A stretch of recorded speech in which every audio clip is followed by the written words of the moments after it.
Selamat datang di tugas mata kuliah kewirausahaan. Video profil tokoh idola kewirausahawan. Dosen pengampu mata kuliah, Bapak Ali Fahrudin MPD dan M. Bambang Edi Siswanto MPD.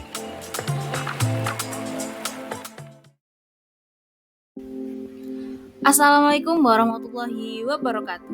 Salam sejahtera bagi kita semua. Om Swastiastu, Namo Buddhaya, salam kebajikan. Halo semuanya, saya Siti Lailatul Rahmawati dari kelas 2022E, NIM akhir 168, Prodi S1 Pendidikan Guru Sekolah Dasar, Fakultas Ilmu Pendidikan Universitas Negeri Surabaya. Video ini dibuat untuk memenuhi mata kuliah kewirausahaan. Selamat menonton. Tokoh idola saya berasal dari dunia beauty and skincare product. Beliau adalah Ibu Dr. Hajah Nurhayati Subakat, apoteker, merupakan seorang pengusaha kosmetik dan filantropis Indonesia. Ia merupakan pendiri dan komisaris utama PT Paragon Technology and Innovation yang mengelola merek Wardah, serta sejumlah merek kosmetik populer lainnya yang ada di Indonesia.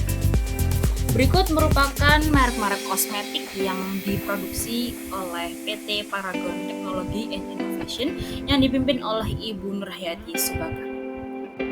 Biografi dari Ibu Nurhayati Subakat. Biografi dari Ibu Nurhayati Subakat.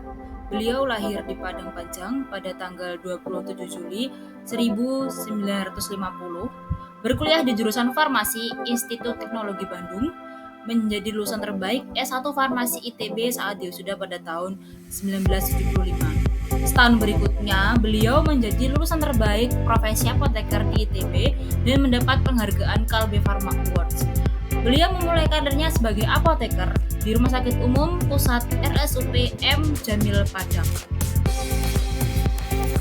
Perjalanan karir beliau. Pada tahun 1985, beliau memulai bisnis rumahan dengan membuat sampo dengan merek Putri.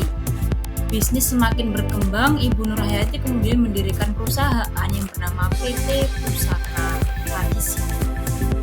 Pada tahun 1990 terjadi musibah yang menimpa Ibu Nurhayati. Pabrik yang dibangunnya mengalami kebakaran dan Ibu Nurhayati kemudian bangkrut. Tetapi beliau tidak menyerah. Pada tahun 1995, beliau launching produk terbaru yaitu Wardah Kosmetik. Ini adalah sebuah produk pertama yang mempunyai label halal. Beliau menggunakan sisa tabungan suaminya untuk membangun bisnis baru ini.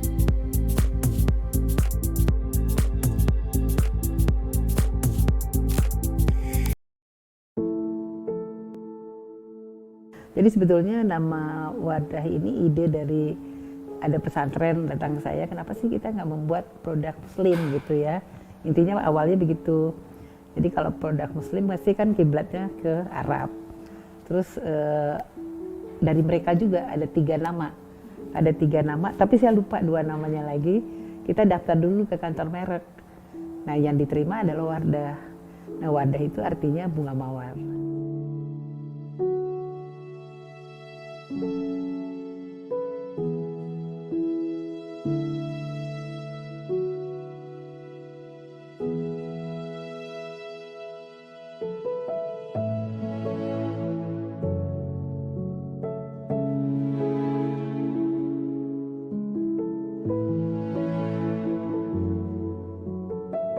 Sebetulnya saya awal itu bikin sampo untuk salon kecil sih sebetulnya. Nah saya sebetulnya kan orang nggak ngerti marketing ya. Saya pikir wah produknya bagus kecil aku gitu ya. Ternyata begitu saya coba tawarkan ke toko gitu, toko semua nggak ada yang mau. Saya tawarin ke orang lain juga nggak ada yang mau kan. Mana nggak pernah ada iklan gitu ya. Terus akhirnya ada tetangga saya sebetulnya yang pernah kerja di salon. Ya Bu, saya coba tawarin ke salon-salon. Nah ternyata karena produk ini bagus, kalau salon tuh paham dengan kualitas. Ya kalau samponya jelek tuh tangannya itu bakal rusak gitu ya. Jadi saya masukin sampo, ternyata mereka suka, terus mereka minta krim bat, mereka minta obat keriting segala macam. Akhirnya kita jual dulu di daerah Tangerang waktu itu. Itu tidak sampai 1 tahun, hampir semua salon di daerah itu udah ambil produk kami. Jadi mereka itu kita kasih sampel, misalnya buat keritingnya ternyata bagus, hasilnya cepat jadi gitu kan, harganya juga bersaing. Jadi dari awal kita konsepnya itu membuat produk bagus agar bersaing. Ya alhamdulillah sampai sekarang kayak begitu. Kunci utama itu hanya 2 kata, mau dan bisa. Mau itu ada kemauan, bisa itu kita mengerti, paham gitu. Jadi kan ada juga orang ikut-ikutan gitu, padahal dia nggak paham. Kita value dari perusahaan itu ketuhanan, keteladanan, kemudian tanggung jawab ya, kekeluargaan, fokus pada pelanggan, inovasi kayak gitu. Jadi dalam perjalanan itu saya merasakan sendiri kayak contohnya ya, tahun 2009 kita relaunching Wardah. Tahun 2009 hijaber booming, berarti kan momentumnya pas ya. Nah kalau dalam Islam tidak ada kejadian tanpa seizin Allah gitu. Jadi ya itu, kami itu berapa kali mendapat momentum pas. Seperti sekarang kita keluar Emina ya.